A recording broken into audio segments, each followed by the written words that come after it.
नमस्कार दोस्तों, जय हिंद। कैसे हैं आप सभी? मैं उम्मीद करता हूं कि आप सभी अच्छे होंगे।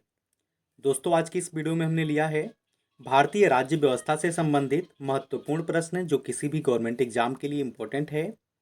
तो आप पूरा वीडियो बहुत ध्यान से देखिए और याद करते हुए चलिए। तो चलिए स्टार्ट करते हैं फर्स्ट क्वेश्चन से। तो फर्स्ट क्वेश्चन है, स्वतंत्रता सेनानी सुचेता कृपलानी किस राज्य की पहली महिला मुख्यमंत्री बनी? तो इसका राइट ऑप्शन हो जाएगा ऑप्शन डी, उत्तर प्रदेश की। आपको बता दें कि जो स्वतंत्रता सेनानी सुचेता कृपलानी थी, यह उत्तर प्रदेश की पहली महिला मुख्यमंत्री थी। इसे थोड़ा डिटेल में जान लीजिए। श्रीमती सुचेता कृपलानी उत्तर प्रदेश की पहली महिला मुख्यमंत्री थी। वह प्रथम भारतीय महिला थी जो किसी राज्य की मुख्यमंत्री बनी थी। इनका जो जन्म हुआ था वो हुआ था 25 जून को 25 जून 1908 को। कब हुआ था? 25 जून 1908 को सुचेता कृपलानी जी का जन्म हुआ था। और आपको बता दें कि 1962 में उत्तर प्रदेश की मुख्यमंत्री बनी थी। कब बनी थी? 1962 में उत्तर प्रदेश की मुख्यमंत्री बनी थी सुचेता कृपलानी। तो इस क्वेश्चन से आपको इतनी जानकारी मिलती है। नेक्स्ट क्वेश्चन है दोस्तों, मध्य प्रदेश के पहले राज्यपाल कौन थे? तो मध्य प्रदेश के जो पहले राज्यपाल थे वो थे डॉक्टर सीतारमैया। राइट ऑप्शन इसका हो जाएगा ऑप्शन बी। मध्य प्रदेश के जो पहले राज्यपाल थे वो थे डॉक्टर सीतारमैया। आपको बता दें कि जो सीतारमैया थे यह मध्य प्रदेश के प्रथम राज्यपाल थे और इनका जो पूरा नाम था वो था बी तटाभी सीतारमैया। और इनका जो कार्यकाल रहा था फ्रेंड्स, वो रहा था 1956 से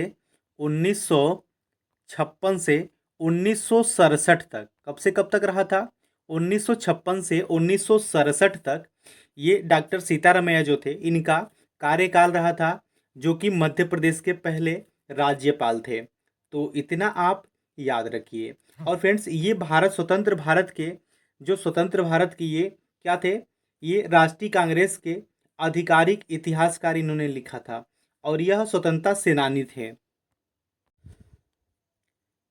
अगला प्रश्न है दोस्तों, भारतीय संविधान का कौन सा अनुच्छेद धर्म, वंश, जाति, लिंग, जन्म स्थान के आधार पर भेदभाव पर रोक लगाता है?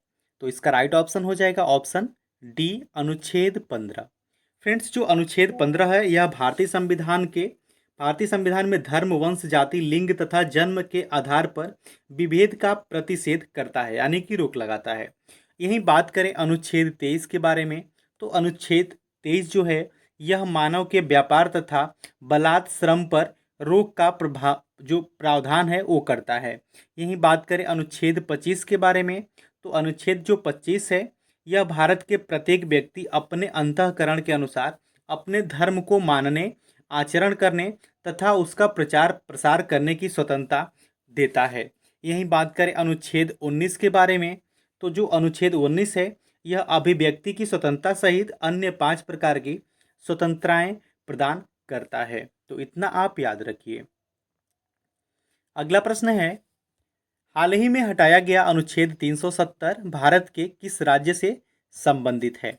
राइट ऑप्शन इसका हो जाएगा ऑप्शन डी, कश्मीर के। थोड़ा इसे डिटेल में जान लीजिए। अनुच्छेद 370 भारत के जम्मू कश्मीर राज्य से संबंधित था, जिसे संविधान में एक विशेष स्थिति प्राप्त थी। यह एक अस्थायी प्रावधान था। इसे 5 अगस्त 2019 को 2019 को राज्यसभा में एक प्रस्ताव पेश करके हटा दिया गया था। इस प्रस्ताव का नाम क्या था? इस प्रस्ताव का नाम था जम्मू कश्मीर राज्य पुनर्गठन अधिनियम। और इसके तहत जम्मू कश्मीर राज्य को दो भागों में विभक्त कर दिया गया। जम्मू कश्मीर तथा लद्दाख राज्य के रूप में घोषित किया गया था, जो कि केंद्र शासित क्षेत्र होंगे। तो इतना आप याद रखिए। वीडियो अच्छा लग रहा है, हेल्पफुल लग रहा है, तब आप इस वीडियो को लाइक और चैनल को सब्सक्राइब जरूर कर लें और बेल नोटिफिकेशन को भी ऑन कर लें ताकि वीडियो का नोटिफिकेशन आपको मिलता रहे। इस चैनल से आपको निश्चित मदद मिलेगी। अगला प्रश्न है दोस्तों, भारतीय संविधान की प्रारूप समिति के कितने सदस्य थे? इसका राइट ऑप्शन क्या हो जाएगा? इसका राइट ऑप्शन हो जाएगा ऑप्शन बी, 7 सदस्य थे। इसे डिटेल में जान लीजिए। विभिन्न समितियों में प्रमुख प्रारूप समिति जो थी वो 9 अगस्त 1947 को गठित की गई थी। इसमें डॉक्टर भीमराव अंबेडकर थे इस समिति में, और 6 सदस्य थे, उनके नाम बता देता हूँ मैं। एन गोपाल स्वामी अयंगर थे, अल्लादी कृष्णा स्वामी अय्यर थे, मोहम्मद सादुल्ला थे, के एम मुंशी थे, बी एल मित्तर और डी पी खेतान। तो इतना आप याद रखिए, 7 सदस्य थे। अगला प्रश्न है, भारत के संविधान सभा की बैठक की अध्यक्षता किसने की? इसका राइट ऑप्शन क्या हो जाएगा? इसका राइट ऑप्शन हो जाएगा ऑप्शन डी, सच्चिदानंद सिन्हा ने। जो भारत के संविधान सभा की बैठक की अध्यक्षता किसने किया था? सच्चिदानंद सिन्हा ने किया था। थोड़ा इसे डिटेल में जान लीजिए। भारत के संविधान सभा की प्रथम बैठक की अध्यक्षता डॉक्टर सच्चिदानंद सिन्हा ने की थी। यह बैठक 9 दिसंबर 1946 को दिल्ली में स्थित काउंसिल चैम्बर के पुस्तकालय भवन में हुई थी। इन्हें इस सभा का अस्थायी अध्यक्ष चुना गया था। 11 दिसंबर 1946 को संविधान सभा की दूसरी बैठक होती है, जिसमें डॉक्टर राजेंद्र प्रसाद को संविधान सभा का अस्थायी अध्यक्ष चुना गया था और डॉक्टर भीमराव अंबेडकर को संविधान सभा की प्रारूप समिति का अध्यक्ष बनाया गया था। तो इस क्वेश्चन से आपको इतनी जानकारी मिलती है। अगला प्रश्न है दोस्तों, संविधान सभा के पहले सत्र का आयोजन कब हुआ था? इसका राइट ऑप्शन क्या हो जाएगा? इसका राइट ऑप्शन हो जाएगा ऑप्शन बी, 1946 को। संविधान सभा के जो पहले सत्र का आयोजन हुआ था 1946 में हुआ था। थोड़ा इसे डिटेल में जान लीजिए। संविधान सभा का गठन कैबिनेट मिशन की सिफारिश पर 1946 में किया गया था। कब किया गया था? 1946 में। किसकी सिफारिश पर? कैबिनेट मिशन की सिफारिश पर। और जो प्रथम बैठक हुई थी 9 दिसंबर 1946 को हुई थी। कब हुई थी प्रथम बैठक? 9 दिसंबर 1946 को प्रथम बैठक हुई थी, जिसके अध्यक्षता किसने किया था? डॉक्टर सच्चिदानंद सिन्हा ने। इन्हें अस्थायी अध्यक्ष भी चुना गया था। और 11 दिसंबर 1946 को 11 दिसंबर 1946 को संविधान सभा की दूसरी बैठक हुई थी, जिसमें डॉक्टर राजेंद्र प्रसाद को अस्थायी अध्यक्ष चुना गया था।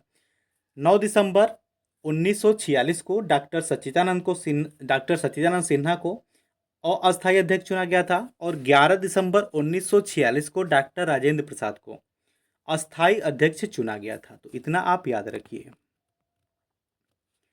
अगला प्रश्न है, संविधान के निम्न अनुच्छेद में से कौन सा हमें समानता का अधिकार देता है? इसका राइट ऑप्शन क्या हो जाएगा? इसका राइट ऑप्शन हो जाएगा अनुच्छेद 14 से 18।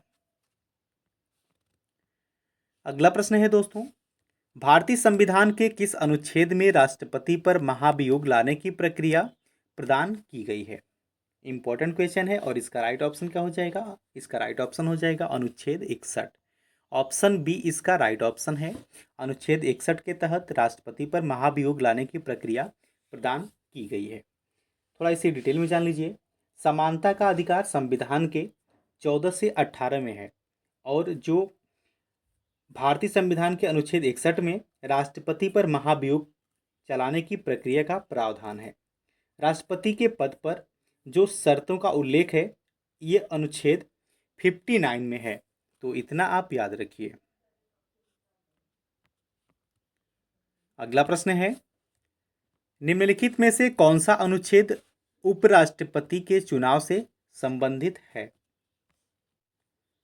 तो इसका राइट ऑप्शन क्या हो जाएगा? इसका राइट ऑप्शन हो जाएगा अनुच्छेद 66।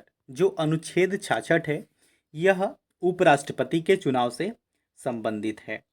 अनुच्छेद 62 का जो संबंध है यह किससे है? अनुच्छेद 62 का संबंध किससे है? यह राष्ट्रपति के पद से है। यही बात करें अनुच्छेद 64 के बारे में, तो अनुच्छेद 64 का संबंध किससे है? उपराष्ट्रपति तथा राज्यसभा से है।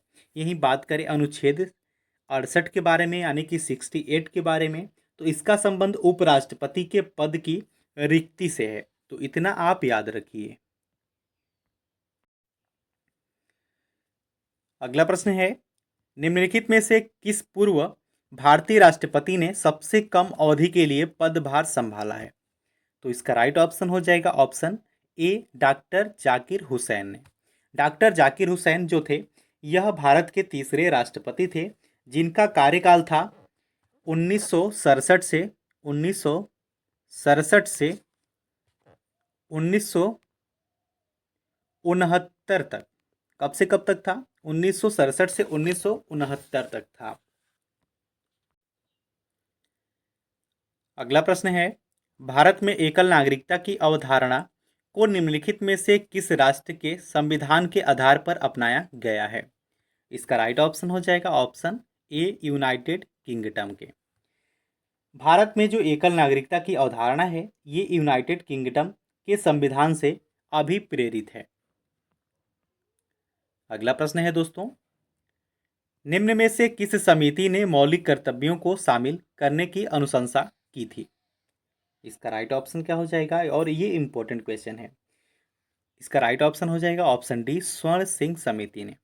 स्वर्ण सिंह समिति ने मौलिक कर्तव्यों को शामिल करने की अनुशंसा की थी। अगला प्रश्न है दोस्तों, इनमें से किसने डॉक्टर राजेंद्र प्रसाद के बाद भारत के राष्ट्रपति का पद ग्रहण किया था? इंपॉर्टेंट क्वेश्चन है और इसका राइट ऑप्शन क्या हो जाएगा? इसका राइट ऑप्शन हो जाएगा doctor Radhakrishnan. Doctor S Radhakrishnan ने डॉक्टर राजेंद्र प्रसाद के बाद भारत का राष्ट्रपति बने थे। अगला प्रश्न है दोस्तों, निम्न में से कौन भारत के सबसे अधिक समय तक राष्ट्रपति रहे? तो इसका राइट ऑप्शन हो जाएगा option C, doctor Rajendra Prasad. Doctor Rajendra Prasad Bharat के सबसे अधिक समय तक राष्ट्रपति रहे थे। तो फ्रेंड्स, इसे थोड़ा डिटेल में जान लीजिए। डॉक्टर राजेंद्र प्रसाद भारत के प्रथम राष्ट्रपति थे और इनका जो कार्यकाल था वो था 1950 से 1962 तक। अनुच्छेद 52 के अनुसार राष्ट्रपति देश का संवैधानिक प्रधान होता है। यह भारत का प्रथम नागरिक भी होता है और तीनों सेनाओं का प्रमुख भी राष्ट्रपति होता है। तो इतना आप याद रखिए। अब आज का टेस्ट है आपके लिए, भारत के प्रथम मुस्लिम राष्ट्रपति कौन थे? 4 ऑप्शन दिए गए हैं जिनका आंसर आपको कमेंट बॉक्स में देना है। वीडियो अच्छा लगा, हेल्पफुल लगा, तब आप इस वीडियो को लाइक और चैनल को सब्सक्राइब जरूर करें और बेल नोटिफिकेशन को भी ऑन कर लें ताकि वीडियो का नोटिफिकेशन आपको मिलता रहे। इस चैनल से आपको निश्चित ही मदद मिलेगी। Thanks for watching.